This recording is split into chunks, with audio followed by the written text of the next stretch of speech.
Nous sommes bien dans la présence de Dieu. Amen.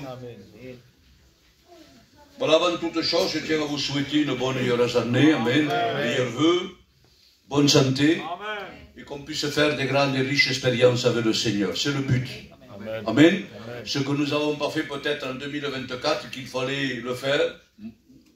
Même moi, je me mets et je dis nous. Donc ça veut dire que ça me concerne moi aussi. Et bien que dans cette nouvelle année 2025, eh bien on puisse le faire à la gloire de son nom. Non pas pour faire plaisir aux hommes. Quand on fait quelque chose, vous savez, pour Dieu, et si c'est uniquement pour faire plaisir aux hommes, alors automatiquement, ça ne plaît pas à Dieu. On le fait pour Dieu. Amen. Avec amour, avec simplicité, nous sommes un peuple gitan, nous n'avons pas beaucoup d'instructions, mais nous aimons notre Dieu. Amen. Avec notre cœur, par le Saint-Esprit. Amen. Amen. La Bible dit, faites tout pour la gloire du Seigneur Jésus-Christ. Amen. Même si on balaye dans une église, eh bien, c'est pour le Seigneur, ça a une grande valeur aux yeux de Dieu. Peut-être pas aux yeux des hommes. Ah, qu'est-ce qu'il fait lui? Il balaye lui. Ben oui, mais c'est pour Dieu. C'est très riche. Amen. Et c'est béni de Dieu. Amen. Amen. Que le nom de Jésus soit béni. Alors, je suis venu avec un message que j'ai préparé.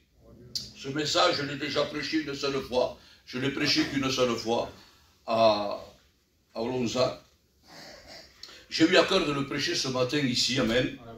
Alors, avant toute chose, j'aimerais que vous puissiez comprendre que, et je le dis à la gloire du Seigneur, je ne dis pas à la gloire de l'homme. Non. On ne tire pas la gloire, la corde de notre côté. C'est vers le ciel que la gloire est. Mais Dieu se sert des hommes. Amen. Pour l'œuvre de Dieu, il faut des hommes. Moi, je ne sais pas, je n'ai jamais vu Dieu. Je ne sais pas si vous l'avez vu, vous. Moi, je ne l'ai jamais vu. Maintenant, je le connais. Amen. Tu le connais. Amen. Nous le connaissons. Amen. Parce qu'on a fait des expériences, il nous a parlé. Amen. On sent sa présence. Amen. Mais je ne l'ai jamais vu. Mais la parole de Dieu nous apprend. Dieu nous apprend beaucoup de choses. Et quand je dis que c'est pour la gloire de Dieu que je vais le dire, parce que ce matin,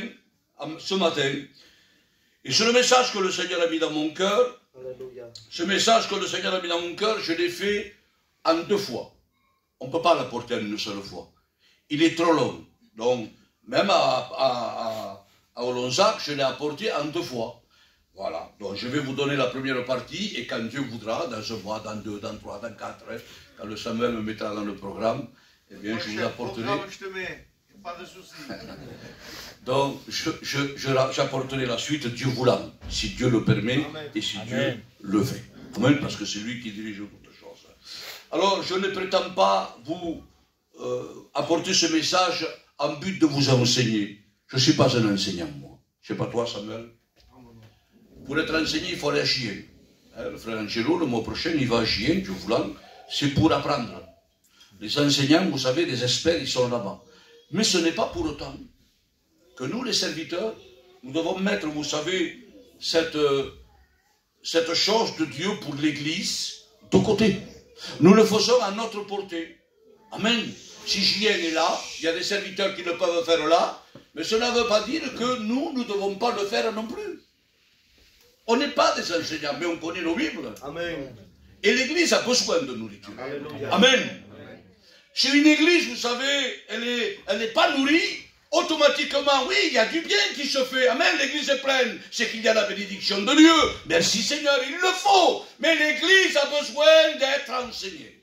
Amen. La Bible dit, faute d'enseignement, mon peuple, mais comment on peut périr avec une église qui est pleine, une église que des âmes se convertissent, une église qu'il y ait des annexes qui s'ouvrent, des églises où c'est que dans les maisons on fait des réunions. Une église, ça ne veut pas dire qu'elle est périe. Oui, dans l'enseignement peut-être oui.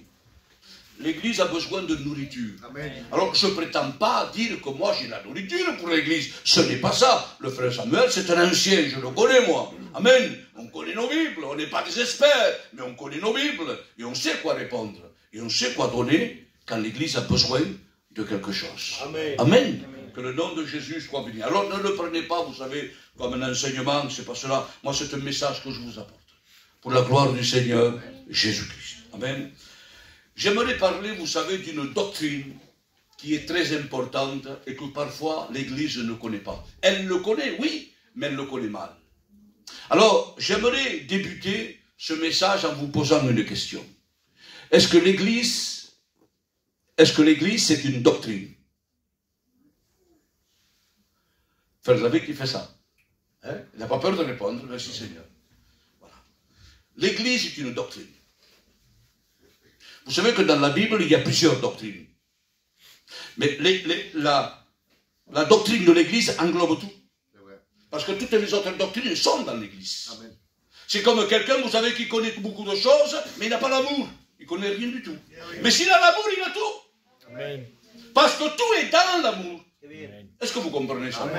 C'est simple. Bien sûr qu'après, avec la base, la fondation, la doctrine, après, on apprend à connaître les autres choses. Mais la base, on l'a. Le meilleur, on l'a. Amen. Dans l'Église, je fais partie de l'Église. Alors, j'aimerais prêcher ce matin sur 4 mots. C'est le message que le Seigneur m'a donné. Je pense, du moins, 4 mots. On va prêcher sur 4 mots. J'aimerais avec vous faire une lecture, si vous voulez bien, parce qu'il est très important de faire lire la Bible, et je vous donnerai pas mal de textes pour confirmer ce que je dis. Comme ça, chez vous, peut-être, vous pouvez le regarder, le voir. Dans Matthieu, chapitre 16, et du verset 18. Alors, on va lire à la moitié du texte. Parce qu'il est dit ainsi, il est parlé également d'un homme, mais ce n'est pas l'homme qui nous intéresse là. C'est pas ça. C'est les 4 mots qui suivent. Il est dit ainsi, Matthieu 16, 18, chapitre 16 du verset 18, et moi, c'est Jésus qui parle. Je te dis que tu es Pierre. Mais ce n'est pas ça qui nous intéresse, mais c'est dans le verset. Et que sur ce roc, là, ce n'est pas Pierre là, c'est Jésus. Pierre n'est pas un roc. Pierre veut dire petit caillou. Donc, ce n'est pas un roc. Un roc, une petite pierre, ce n'est pas un caillou. C'est pas, pardon, un roc, ce n'est pas une petite pierre. Ce roc, c'est Jésus.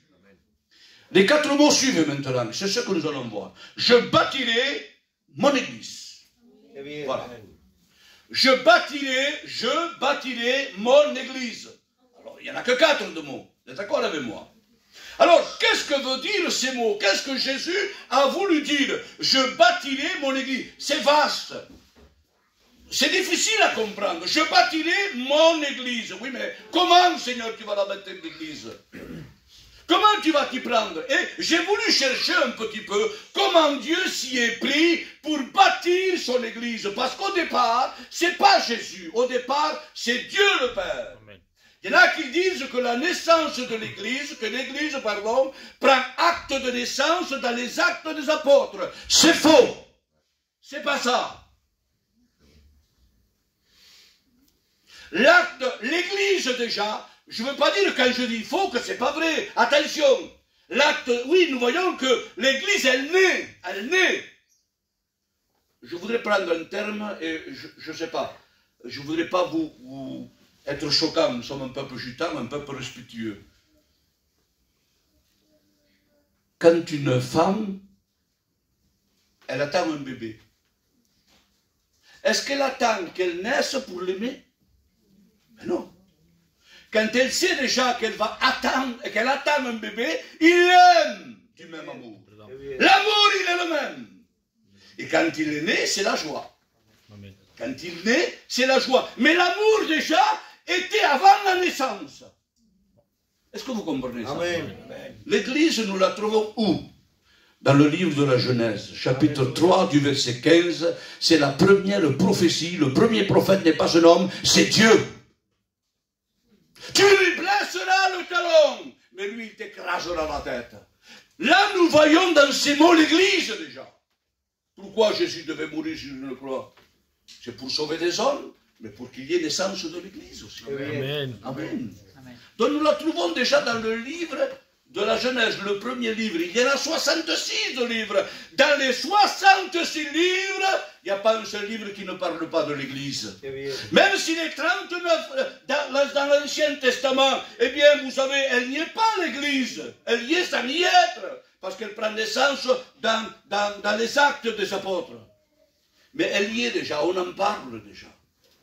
Alors regardez ce que veut dire ces 4 mots. Je vais essayer de ne pas trop être long, mais ça vaut le coup de suivre et de comprendre cela, parce que ça m'a fait un grand bien. Je ne la voyais pas comme ça, moi, la construction de l'église. Et puis quand je me suis penché, ça m'a fait un grand bien, croyez-moi. Amen. Je bâtirai mon église. Alors le jeu, c'est quoi le jeu? C'est l'engagement personnel de Jésus. Je. Ça n'engage pas. Quand je dis je, ça n'engage pas Samuel. Non. Et quand Samuel dit je, ça n'engage pas Julien, ou les autres serviteurs, ou les autres personnes. C'est un engagement qui est personnel. Il dit je, il commence par lui, je. C'est l'engagement personnel de Jésus. Et quand Jésus dit quelque chose, c'est oui Amen. et amen. Amen. Parfois, moi, j'essaie de pas défaillir. Mais on est des hommes. On peut faire quelque chose et puis on ne le fait pas. Voilà. Mais là, Jésus n'est pas Julien. Jésus n'est pas un homme. Jésus, c'est pas toi. Ce que sa bouche dit, sa main l'accomplit. Je, c'est l'engagement personnel de Jésus, on va le voir. Bâtir, c'est quoi? Bâtir, c'est son travail à lui. C'est son œuvre à lui. C'est un engagement personnel, mais de quoi il parle? Quel engagement? Son travail et son œuvre. Et puis, mon. Le troisième mot est mon, c'est-à-dire sa propriété. C'est son église. C'est pas l'église d'un homme. Je ne suis pas venu dire ça pour Samuel. Je le dis en général. Hein. Si ça serait moi le responsable, ça serait pareil pour moi. Non, Julien, vous savez, quand j'ai peur, moi, j'ai peur. Bien sûr qu'on le dit comme cela, mais moi, je fais attention aux mots. J'essaye de faire attention aux mots, vous savez. Je n'ai pas l'habitude de dire mon église. Non. Parce qu'aujourd'hui, on est aussi, c'est un autre. C'est l'œuvre de Dieu qui est déposée dans les mains de l'homme. C'est pour cela que nous devons faire très attention, c'est son œuvre à lui. Mon, c'est sa propriété, ça appartient, vous appartenez, nous appartenons à Jésus-Christ, amen. Église, c'est quoi? C'est son corps. Nous sommes tous des membres qui ont fait partie du même corps. L'église fait partie de quoi? Du plan de Dieu. Parce que tous les livres de l'Ancien Testament, amen, c'est déjà le plan qui est fait. Oui. L'Église, avant de passer par les apôtres, on passait par les prophètes, dans le plan uniquement, pas dans l'action. Les apôtres, c'est l'action de l'Église. Amen. Amen. Mais tandis que les prophètes, eh bien, on parlait de l'Église déjà. Ah oui, c'est le plan. Et Dieu fait un plan. Dieu ne fait rien comme cela. Dieu fait les choses bien avec de l'organisation. Nous, parfois, les hommes, on fait que les choses, vous savez, on fait comme ça, on le fait. Mais Dieu ne fait pas comme ça. Dieu fait toujours avec un plan. Avec un plan. Rendez-vous compte si on bâtirait une maison sans plan. Comment on fait? Quelle mesure je fais moi? Il faut un plan pour faire une maison. Eh bien, dans la construction de l'église, il a fallu un plan. On va le voir, le plan. L'église, j'ai marqué, fait partie du plan de Dieu. Éphésiens chapitre 1er du verset 1er. En lui, nous sommes aussi devenus héritiers, ayant été prédestinés suivant le plan de celui qui opère toutes choses d'après le conseil de sa volonté. Amen. Ah oui. Il y a un plan. Et Éphésiens chapitre 11 du verset 10, qui a fait ce plan? Pour faire un plan, il faut quelqu'un qui s'y connaisse. On appelle ça, au jour d'aujourd'hui, sur la terre, un architecte. Est-ce que vous êtes d'accord avec moi? Amen. Pour faire un plan, allez à la mairie, vous faites une maison, et Juan, tu le fais comme ça, avec une règle, pam, pam, pam. Tu viens, ils le prennent, ils le jettent à la mairie. Non. Il faut quelque chose de précis.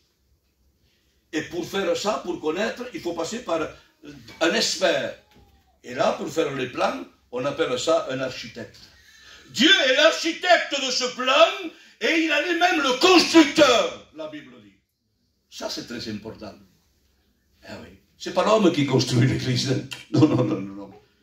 Si demain, je le souhaite de tout mon cœur, je le souhaite de tout mon cœur que vous changiez de salle. Que Dieu fasse qu'il y ait une salle à Narbonne de 200-300 mètres.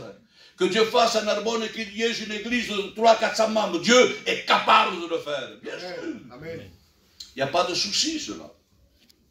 Mais il faut que ça passe par le constructeur qui est Dieu.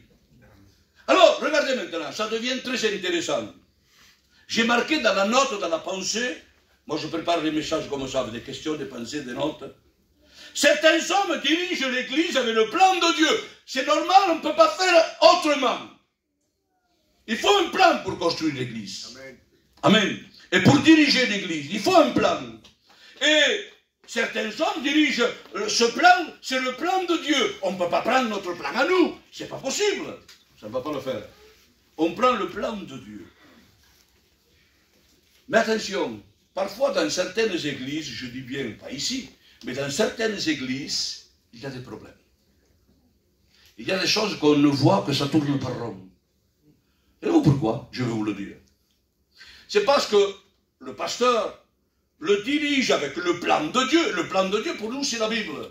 On ne peut pas s'enlever d'une autre plan. Non, le plan, c'est la parole de Dieu. D'accord. C'est des doctrines, on va en parler. D'accord. Mais attention, j'ai marqué, et c'est très important ce que je dis, parce qu'il y a des hommes, malheureusement, qui modifient certaines choses.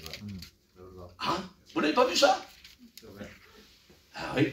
Moi, je l'ai vu. Je ne sais pas vous, je pense que oui. Moi, je parcours pas mal d'églises, avant, surtout avant. Maintenant, moins. Mais je parcourais, vous savez, je suis allé dans le nord, dans le sud, dans l'ouest, à l'est. J'ai fait la France. Je connais un petit peu. Et puis, on a vu que dans certaines églises, il y avait certaines choses qui se faisaient, même si c'est fait pour Dieu, mais ce n'est pas en conformité avec la parole de Dieu. On va les voir.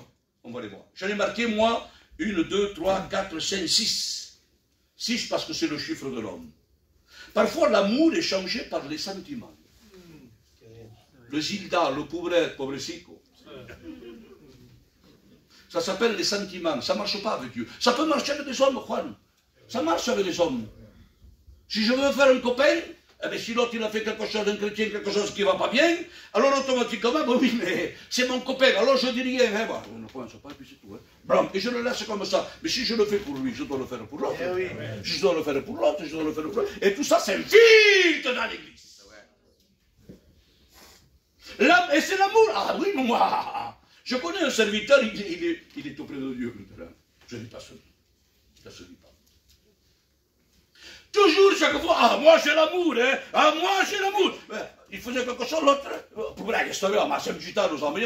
non, je disais, non, ça ne va pas ça. D'accord? Dieu aussi, l'amour, d'accord? Mais il y a la justice dans l'amour reconnu par Dieu, il faut qu'il y ait la justice. Où sont ceux qui te condamnaient, femme? Ils sont partis. Moi non plus, je ne te condamne pas. Ça, c'est l'amour. Mais qu'est-ce qu'il fait après? Est-ce que ça s'arrête là? Va et ne pêche plus. Dieu met la justice dans l'amour. Et ça, c'est l'amour de Dieu. Et parfois, dans certaines églises, des pasteurs changent l'amour, les sentiments, pardon, par l'amour. Il y a autre chose que j'ai vu dans les églises, parfois, dans certaines églises, je ne dis pas toutes, hein. Il y en a qui sont, vous savez, ils changent l'onction de Dieu par les émotions. Et ils ne font plus la différence entre l'option et les émotions.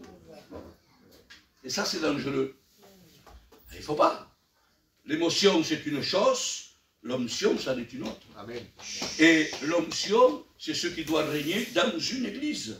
Il y a certaines églises également, vous savez, qui changent la discipline par la légèreté. Hein? Vous n'avez pas vu ça, vous? Ah oui. On laisse infiltrer certaines choses qui ne correspondent pas à la Bible dans l'église.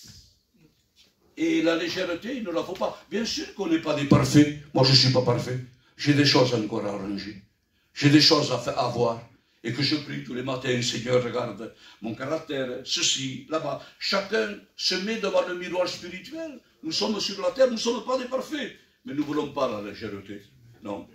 Et la discipline fait partie de la doctrine de l'Église. Enlevez la discipline. Il y a une version de Bible, je me rappelle, qui dit « Faute de discipline, tu périras ». Ce n'est pas la Louis II qui dit ça. C'est une autre version de la Bible. Faute de discipline, tu périras. Ah oui, parce que la discipline, il la faut dans l'Église. Ce n'est pas parce que le pasteur exerce la discipline dans l'Église qu'il est méchant. Mais non. Mais lui, il fait comme la Bible lui dit. Si la Bible dit d'autre manière, il le ferait. Mais la Bible dit, mes frères et mes sœurs, que la discipline fait partie des doctrines de la parole de Dieu. Et puis, il y a autre chose. Et ça, dans certaines églises, pas d'Arbonne, je sais que vous ne le faites pas. c'est la prière. Ah, la prière. On essaye de diminuer la prière, mais il faut quand même le combler avec quelque chose, avec l'Église. Alors, avec quoi on peut, qu'est-ce qui peut remplacer la prière? Mais pas en bon, hein, en mauvais. C'est des cantiques. Et pourtant, les cantiques, ça vient de Dieu. Il y a tout un enseignement de la parole de Dieu dans les cantiques. Mais mes frères et mes sœurs, parfois, il y a trop de cantiques et pas assez de prière.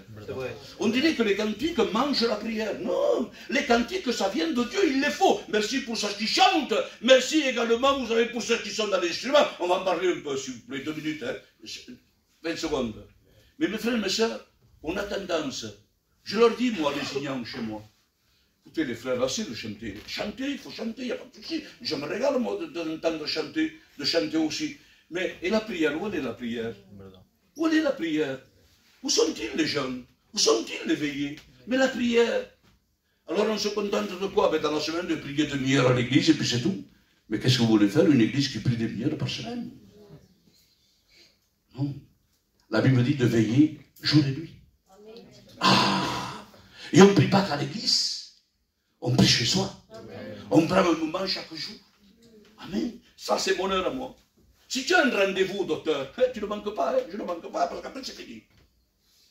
Il faut attendre 2 semaines de plus, 15 jours. Est-ce que vous comprenez? Ah non, c'est l'heure. Alors tu es, et avance. Eh bien, chaque jour, un chrétien doit avoir, amen, son temps de prière. Chacun passe ce comme il veut, bien sûr. Hein? C'est pas parce que quelqu'un ne priera pas 1 heure par jour, qu'un autre prie 10 minutes, qu'il est plus béni celui qui a 1 heure que... Non, non, non, non, non, ça n'a rien à voir. C'est personnel, ça. C'est pour s'édifier soi-même.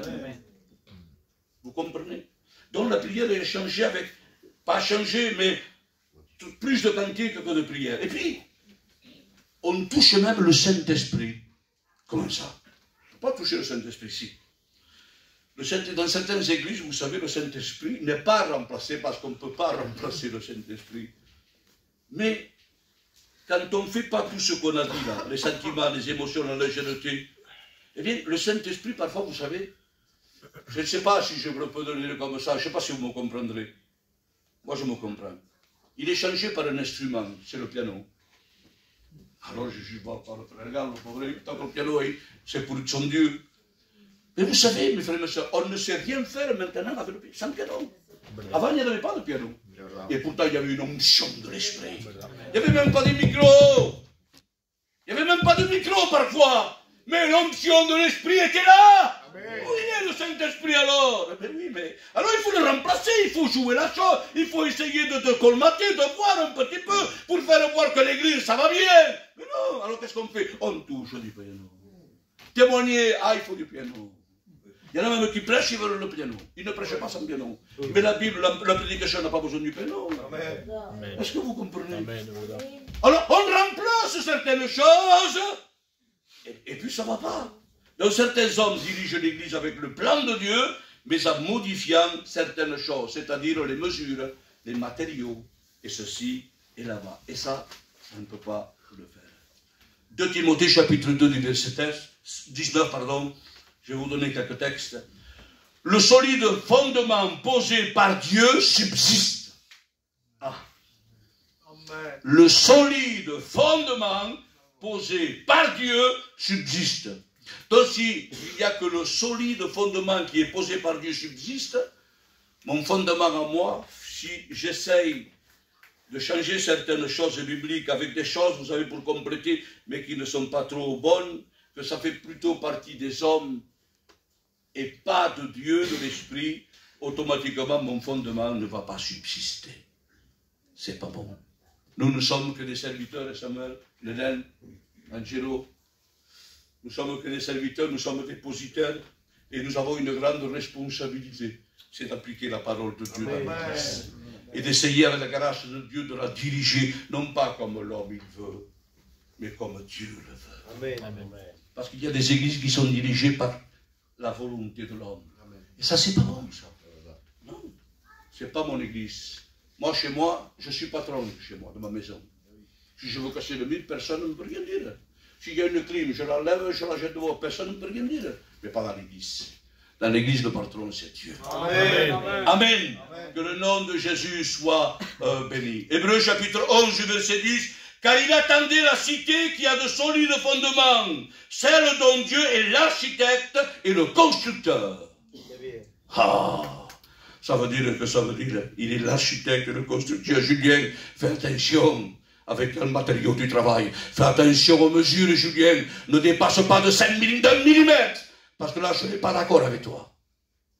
On n'a pas besoin de regarder ou de faire si c'est bien ou si c'est mal. Dieu ne se trompe pas. Julien se trompe, mais pas Dieu. Beaucoup d'hommes qui étaient là, maintenant qui sont par terre complètement, parce qu'ils ont voulu exercer d'eux-mêmes, avec le plan de Dieu, mais en modifiant certaines cotes ou certains matériaux. Et là, c'est très, très, très dangereux. Mais nous sommes de ceux qui essayent, avec la grâce de Dieu, amen, avec l'aide des serviteurs qui travaillent dans l'église, automatiquement de pouvoir faire comme il faut. Il y a des serviteurs, vous savez, dès qu'ils ont un titre, on ne les reconnaît plus. Oui. Pas vrai, c'est vrai? Oui. Je trouve très précis. Moi, vous savez, j'ai été, moi, je ne sais pas, quelques années quand même, non, ça va, on a travaillé ensemble. Hein? C'est compliqué, c'est difficile, mais ça ne m'a jamais pris la tête. On m'appelait président, je leur disais, je ne suis pas un président, moi. Le président, c'est là-haut, à l'époque, c'était Jimmy, c'est Jimmy là-bas. Donc, c'est pas moi, moi je suis qu'un frère avec une responsabilité, qui a reçu une responsabilité, et sans vous, je ne peux pas la mener, c'est pas possible. De moi seul, je ne peux pas. C'est trop, c'est pas important, c'est pas ça, c'est trop fort, compliqué. Parce qu'un peuple, c'est compliqué de diriger un peuple. C'est très, très difficile, mais ça ne m'a pas empêché quand il fallait faire une visite que je la faisais. J'envoyais pas l'étudiant, moi. Ça ne m'empêchait pas, vous savez, quand il y avait une bouteille par terre dans l'église, de la prendre, de la ramasser et de la jeter. Non, ça ne m'a pas pris la tête, ça. C'est une responsabilité. Mais il y en a malheureusement, ils sont là. Et Dieu qu'on leur donne là, c'est l'opposé. Ils changent tout complètement. Ils veulent faire comme ils veulent. Mais la parole de Dieu, où est la parole de Dieu? Moi, ces hommes-là, je m'excuse, je demande pardon à Dieu. Je les respecte, mais je ne les suis pas. Amen. Amen. Je ne suis pas un homme. Je respecte les hommes, mais je suis le plan de Dieu. Amen. Amen. Que le nom de Jésus y soit béni. La Bible dit que celui qui construit toutes choses, c'est Dieu. Ce n'est pas l'homme. Ça, c'est ma note à moi. C'est pas marqué dans la Bible, c'est ma note à moi. Alors, note importante, j'ai marqué, et je ne voudrais pas trop vous fatiguer aujourd'hui, comment Dieu commence la construction de l'Église. Allez. Comment Dieu commence la construction de l'Église. Parce que toute chose, il a un début. Et même pour la construction de l'Église, ça a eu un début. Ça a commencé par un plan. D'accord. Mais maintenant, il faut faire ce plan. Il faut construire maintenant. Il commence la construction de l'église, savez-vous comment? En choisissant une pierre. Ah oui, si je fais une maison, il faut bien une brique. Il faut bien une, même s'il y en a 1000 de briques. Mais il m'en faut qu'une, un parpaing, une pierre, comme vous voulez. Mais il faut commencer par une. Il ne peut pas prendre les 1000 briques et les poser en même temps. C'est pas possible. Ça doit commencer par une. Alors, Dieu fait pareil. Alléluia. Fait pareil. Amen. Mais d'une manière spéciale. Amen. Nénen. D'une manière spéciale, Nénen. Vous savez, quand je regardais cela, je vous le dis, je pleurais intérieurement. Ah, j'ai dit que tu es bon, Seigneur. Tu ne te trompes pas. J'ai vu ma misère. Combien de fois je me suis trompé, croyant que cette manière c'était bien, et ce n'était pas la tienne.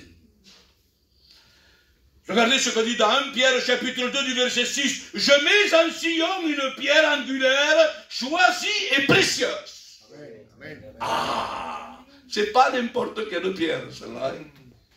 Éphésiens 3, 21. Je donne beaucoup de textes pour vous faire comprendre que ce que je dis ne vient pas de moi. Ça vient de la Bible. Jésus est la pierre angulaire. Amen. Ça ne pouvait pas être une autre pierre. Ça ne pouvait pas être une pierre d'un prophète, une pierre d'un apôtre, une pierre d'un roi. C'est pas possible et je vais vous dire pourquoi. Ésaïe chapitre 28 du verset 16, c'est une prophétie. Voici, j'ai mis pour fondement en Sion une pierre éprouvée, une pierre de prix, une pierre solidement posée. Amen. Ah, alors moi j'ai marqué dans la note, pourquoi il est dit une pierre solidement posée? Quand on pose une pierre avec du ciment, on la pose, c'est tout. chaque maçon, il n'y a pas 50 façons de mettre une pierre, une brique, hein? On met du ciment dessous, on la met droite avec le niveau, et puis voilà, on passe à l'autre. Non, non, non, non, non, non, non. Dieu ne fait pas comme ça. Dieu s'y prend d'une autre manière. Pourquoi il est dit une pierre solidement posée? Eh bien, la réponse, parce qu'avant d'être solidement posée, j'ai marqué, il fallait que cette pierre soit éprouvée. Il fallait qu'elle soit éprouvée. Qu'est-ce que la parole de Dieu veut dire? Eh bien, la Bible dit qu'il a été tenté en toutes choses sans commettre le péché. Allez, on le dit avec nos mots à nous. On le dit avec nos mots. C'est une pierre où ce que le vent a frappé, mais elle est restée intacte. C'est une pierre où ce que le soleil a frappé, vous savez, même avec la canicule, la pierre est restée intacte. C'est une pierre où ce que le déluge s'est acharné sur elle, où ce que la pierre elle est restée intacte. Avec les mots de la Bible, c'est ce que je vous dis. Il a été tenté en toutes choses sans commettre le péché. C'était une pierre qu'il fallait comme angulaire, fondement. Voilà pourquoi l'édifice, encore aujourd'hui, après 2000 ans, elle est là, l'église. Elle subsiste, ce fondement. Ce n'est pas le fondement d'une pierre, vous savez, qui n'a pas été éprouvé. Il a été tenté, éprouvé. Il a reçu, vous savez, 40 coups de fouet moins un. Il a été, vous savez, maltraité. Un homme n'aurait pas pu supporter cela. Il l'a fait, lui. Amen. Et une fois qu'il a été éprouvé, c'est cette pierre que Dieu a choisie. Amen. Pour qu'elle soit la pierre angulaire dans l'église. Il est deux choses, Jésus, dans l'église. Il est deux choses. Il est la pierre angulaire, mais il est autre chose aussi. Est-ce que quelqu'un pourrait me le dire? Pourtant, vous le savez. Il est la porte. Amen. Il est la porte. Quand quelqu'un, vous savez, rentre dans l'église à nouveau, nous, jamais il est venu celui-là dans l'église. Ah, même je ne le connais pas, mais Dieu le connaît déjà. Dès quand il rentre par la porte de l'église, il rentre en Jésus. Amen. Jésus le voit, il n'a pas besoin de marquer son nom, lui. Non, il n'a pas besoin de prendre son téléphone pour le visiter, le pasteur, nous les hommes. Non, lui, il connaît tout déjà de lui. C'est parce que déjà, à l'extérieur, il a été touché par Jésus. Amen. Il est la porte dans l'église. Et il est la pierre angulaire. La pierre angulaire fait fonction de fondement. Amen. Alors regardez. On a parlé du Père et du Fils. Mais on n'a pas parlé du Saint-Esprit. Vous savez qu'il est, lui, dans la construction de l'Église. Il y a Dieu le Père, Dieu le Fils et Dieu le Saint-Esprit. Mais où c'est qu'il est, le Saint-Esprit? Amen. Eh bien, vous savez, j'ai marqué que le Père, le Fils et le Saint-Esprit sont tous les trois, je dis bien, parce qu'un ne fait pas sans l'autre, et l'autre ne fait pas sans l'autre. Non, non, non, c'est les trois, ils sont associés ensemble. Et c'est ce qui fait fonctionner une église. C'est quand les pasteurs sont ensemble. Amen. Alors je ne veux pas dire que les pasteurs c'est Dieu, que c'est Jésus le Saint-Esprit. Non, nous sommes comme vous, mais avec un ministère. Mais s'il y a de l'unité dans une église avec des serviteurs, l'église, vous savez, même avec des hauts et des bas, ça marchera toujours. Mais quand dans une église, les serviteurs sont désunis, ou quand un tire la corde d'un côté, l'autre tire la corde de l'autre côté, uniquement l'église le ressent ça. Et ça ne peut pas fonctionner. Est-ce que vous comprenez cela? Et c'est ce que nous voyons parfois dans nos églises, malheureusement. Pourquoi je dis ça? Vous allez le comprendre. Dieu en fait le plan. Jésus l'a créé. Le Saint-Esprit l'a conduit. Amen. Eh oui. Eh oui. Le Saint-Esprit, c'est dans l'œuvre de Dieu. Alors, est-ce que la construction de l'Église s'arrête là? Je vais essayer de terminer. Est-ce que la construction de l'Église s'arrête là? Ben non. J'ai dit que Dieu se sert des hommes. Oui ou non? Amen. Ce matin, qui c'est qui prêche chez moi? Ça serait Nénen, ça serait un de nos frères, sa mère, votre responsable, ça serait la même chose. Mais il faut un homme pour prêcher, il faut un homme pour prier, il faut un homme pour visiter. C'est normal, il faut un homme ou une sœur pour prophétiser. Dieu fait avec les hommes. Mais avant de choisir des hommes, il ne choisit pas des hommes. Il choisit les hommes.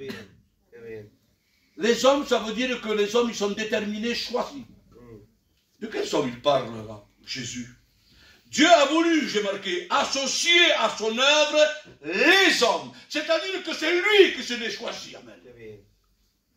Et là, il est parlé des apôtres. Il ne pouvait pas y avoir d'église sans les apôtres, premièrement. Parce qu'il ne peut pas y avoir d'église sans les doctrines. On va en parler un petit peu 2 minutes. Sans doctrine, il n'y a pas d'église. Ce n'est pas possible. Il faut un code, une direction. Les doctrines, pour nous, ce sont les directions de Dieu. Je n'ai été jamais d'accord. Moi, je ne suis pas plus que l'autre. Mais je suis quelqu'un qui parle. Quand ça touche à la parole de Dieu, je n'ai pas peur. Frère Samuel, vous connaissez peut-être un peu trop. Hein? Non, mon frère, excuse-moi, tu es mon copain, tu es mon ami, mais je ne suis pas d'accord avec toi. Ah, pourquoi, Julien? Ou peut-être avec moi, je ne sais pas. Parce que ce que tu dis est en contradiction avec la Bible. Et ça ne va pas. Non. Maintenant, si c'est bien conforme avec la Bible, il n'y a aucun souci. Dieu a voulu associer les hommes à son œuvre. Il a voulu associer les hommes. Mais de quels hommes j'ai marqué? Dieu se réfère des apôtres et des prophètes. Parce que pour la construction de l'Église, il fallait des apôtres et des prophètes. Rendez-vous compte, si on n'aurait pas les doctrines que nous ont laissées les apôtres, et surtout l'apôtre Paul. Il nous a laissé 13 épîtres. C'est un grand héritage. L'apôtre Pierre nous a laissé également des doctrines. Plus que plus. Il y a les autres apôtres. Mais les deux, vous savez, c'est plutôt Paul et Pierre. Il y a les apôtres, il y a d'autres apôtres qui nous ont laissé ces deux doctrines. Mais vous savez, le plus a été l'apôtre Paul. Hein? Amen. Savez-vous que Paul écrivait également, une grande partie des doctrines ont été écrites dans une prison à Rome. Il n'avait qu'1 heure de soleil par jour. Et là, pendant 7 heures, eh bien, au lieu de regarder le soleil, tout ça, il était dans l'obscurité. Vous savez ce qu'il faisait? Il prenait un papier et il marquait là les doctrines. Pas toutes, hein. Certaines ont été écrites dans d'autres pays, surtout en Grèce, à Éphèse. Mais heureusement, c'est un grand héritage, parce qu'on ne pouvait pas, amen, qu'il y ait une construction sans les apôtres par les doctrines. Éphésiens chapitre 2 du verset 20. Vous avez été édifiés sur le fondement des apôtres. Hein? C'est Paul qui le dit. Vous avez été édifiés sur le fondement des apôtres et des prophètes. C'est l'apôtre Paul qui dit. Jésus-Christ lui-même étant la pierre angulaire. Alléluia. Amen. Dans les apôtres, j'ai marqué dans la note, la pierre angulaire, qu'est-ce qu'il va faire? Il va associer à son œuvre ses apôtres, chose qu'ils ont choisi. C'est choisi avec lui comme fondement de l'Église. Et certains apôtres sont regardés même comme des quoi? Colonnes. Où sont les colonnes de l'Église de Narbonne? Levez la main, s'il vous plaît. Il n'y en a pas. S'il n'y a pas de colonne dans l'église de Narbonne, comment voulez-vous que le toit y tienne? Ben oui, il y a des colonnes, j'en vois moi là au milieu de vous. Pourquoi vous ne levez pas votre main? Ah ben oui. Les anciennes là, hein? Samuel, ils sont là, ils disent rien, ils sont tranquilles, ils sont assis et ils écoutent. Mais c'est grâce à eux que nous sommes là. Ouais. Je vois moi la sœur Nine là, la sœur Nine. Il y a longtemps que je la connais, moi, la sœur Nine. C'était en 90, moi, que j'ai pris l'église. Et elle était chrétienne encore là. Tu vois, elle est là encore. C'est une colonne. Je n'ai pas peur de le dire. Ce n'est pas des fleurs que je jette. Alléluia. Ce n'est pas des fleurs et que je... Non, non, non. Mais je le dis parce que c'est la réalité de la parole de Dieu. C'est une colonne. Je vois derrière la sœur Papouche. Hein? Quand je suis venu, moi aussi, elle était là aussi. Et bien d'autres qui sont partis auprès de Dieu. Je parle de Narbonne parce que moi, ça m'a été la première église, la première responsabilité. Et j'étais jeune, je ne savais pas beaucoup de choses. Et j'ai appris par l'église également. Amen. J'en ai fait des erreurs, Samuel. Hein? On en a fait des erreurs. Mais moi, je vois des colonnes. Je vois la sœur là, c'est une colonne. Hein, oui. Mais il n'y a pas que les anciennes. Il y a également les frères qui sont là, amen. Et qui essayent. Je vois également la sœur Tata là-bas. Je vois mes cousines, c'est des colonnes. Vous êtes des colonnes. Et vous soutenez la structure. Amen. Parce que dans une église, il n'y a pas que des doctrines. Il y a une structure également. Et une structure, amen, il y avait des colonnes. Quand on rentrait dans le temple de Salomon, qu'est-ce qu'on voyait la première des choses? Les 2 colonnes. Et on avait même donné un nom à chaque colonne. Ah oui, c'est marqué, lisez-le dans le Bible. On voyait la première des choses, les 2 colonnes. Quand on voulait détruire le temple, on ne pouvait pas le détruire si on ne faisait pas tomber les 2 colonnes. Ils tiraient les 2 colonnes parce qu'elles étaient creuses à l'intérieur, elles n'étaient pas pleines. Ça posait trop de poids. Donc automatiquement, vous savez, on tirait de colonne, l'édifice est tombé. Merci Seigneur pour ces sœurs qui sont là. Qu'on le voit, oh, je m'excuse, je vous demande pardon. Elles sont là, elles ne font pas trop de bruit, mais elles intercèdent pour le pasteur. Elles intercèdent pour l'œuvre de Dieu. Amen. Eh oui. Et là, les apôtres étaient regardés comme des colonnes. Je termine, je vais terminer. C'est la première partie du message. Galates chapitre 2, verset 9. Jacques, c'est marqué dans la Bible ce que je dis.